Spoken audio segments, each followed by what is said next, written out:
Good morning, everyone. My name is Zhanna Sevasianova. I work for the British Council.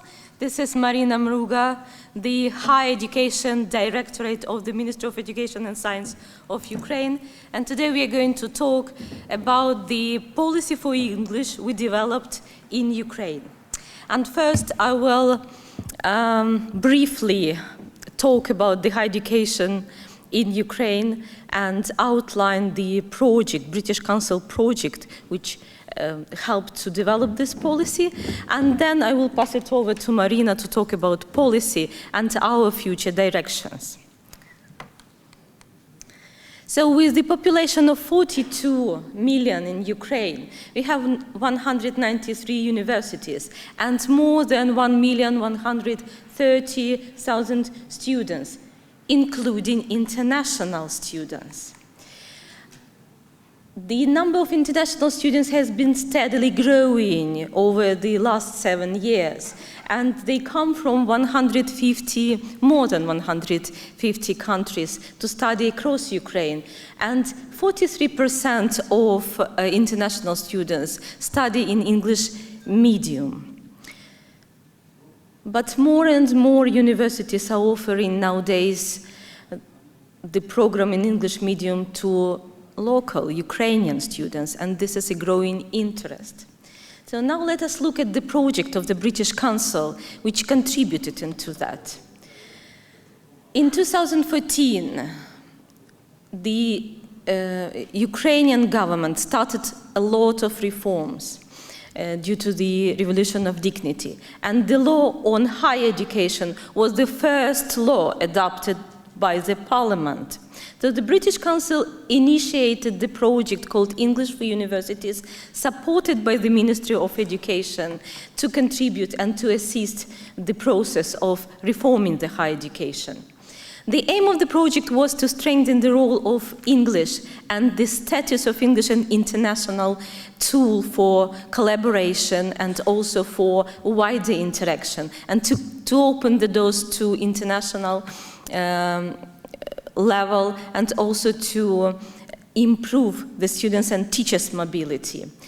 The focus of the project was on EMI teaching and also ESP teaching, teachers of English for specific purposes, to collaborate and to help each other with the language English and also to develop the teaching through English medium with the help of English and the content as well. We managed to cover 32 universities over 5 years, and we have quite a lot of achievements in the project. We conducted 2 researches. The first one was the baseline study to see where the universities were with the English provision and the teaching through the medium of English. And also the second research was the research about the impact in the project. And all this resulted into developing the policy for English. We informed the ministry and informed the policy makers what we have achieved and started our collaboration with the ministry. And now I will pass it to Maryna to talk about the policy. Welcome. Good morning, colleagues, from myself also. Returning to the policy, Zhanna presented the history of involvement of British Council in the development of the policy. And the ministry has its own studies, has its own investigation of the situation. And finally, we had a lucky moment this year that when all interests and possibilities joined, and we reached this point. What is important to know that previously there was no any policy specific policy regarding English language. It was just part of higher education and was ruled by general principles of higher education. And starting this, we deeply analyzed the problems using the results of British Council, of studies done by the British Council, and using the results of measurements by standardized assessment that were undertaken in the country over last years. And the situation was critical with the level of English. And one of the most sad things was that level of English of students that are in the higher education actually deteriorated significantly comparing to those that they had at the entrance level. So it led to a situation that we clearly need to do something to change the situation with language in the higher education. So we, analyzing the problem, we finally built the picture of our future and define the vision 2025, what we want to reach if we implement all our activities under the policy. And one, of course, is to achieve appropriate competence of English competence of students and graduates.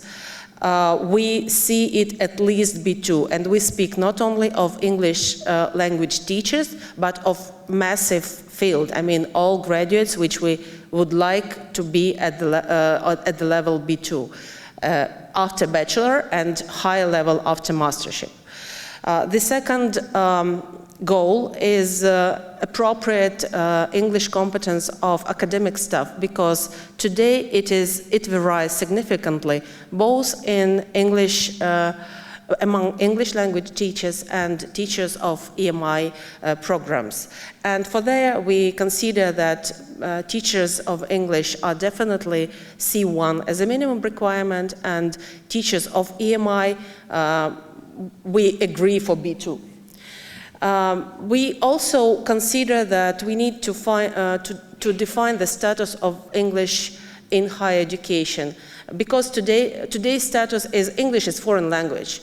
The same, and you can choose whether you study English or French or German, and that is very good, but that if you do not study English, you are out of research and education field, basically. So we speak about changing the status of English as lingua franca for education and research fields. What was very pleasant during these 2 days is to understand that we all face the same problem, and we reflect many of these problems in the policy. So you see that we focus, we would like also to focus on teaching and assessment methods and consider needing to change them. We think about changing content of English teaching and other activities. The progress was very quick. I mean that the situation with English developed long time, and studies were run for a long time again. But actual policy drafting just 2-3 months. We started in April. We formed April working group in April, and I would like to introduce several members of working group are here today in this hall, and if you wish, you can consult with them to know details how it went and how is planned. So in June we had public discussion with the citizens and wide discussion in the conference, presenting the policy and collecting the feedback. And already end of June, the policy was approved, signed by the Ministry of Education Board. What is important? The board is composed of rectors, of top officials, and other stakeholders in the area of education. And the policy was passed unanimously. It means that everyone generally recognizes the problem and the situation needs to be changed. Based on, let's say, correlating to the goals, our Vision 2025, we define the number of actions. We should understand that this is life, a policy, not something very carved in stone. So these are preliminary, what we think of now. But what is important is that after 2014, when we accepted new higher education law, our relations in the country changed. We strive to make university autonomous, and different color coding reflects that the different stakeholders are responsible for particular actions. It means that ministry alone cannot change the situation with English language at universities. Universities alone cannot either. So yellow is generally ministerial responsibility, blue the university responsibility, and green are our mutual areas where we should work together to reach the desired outcome.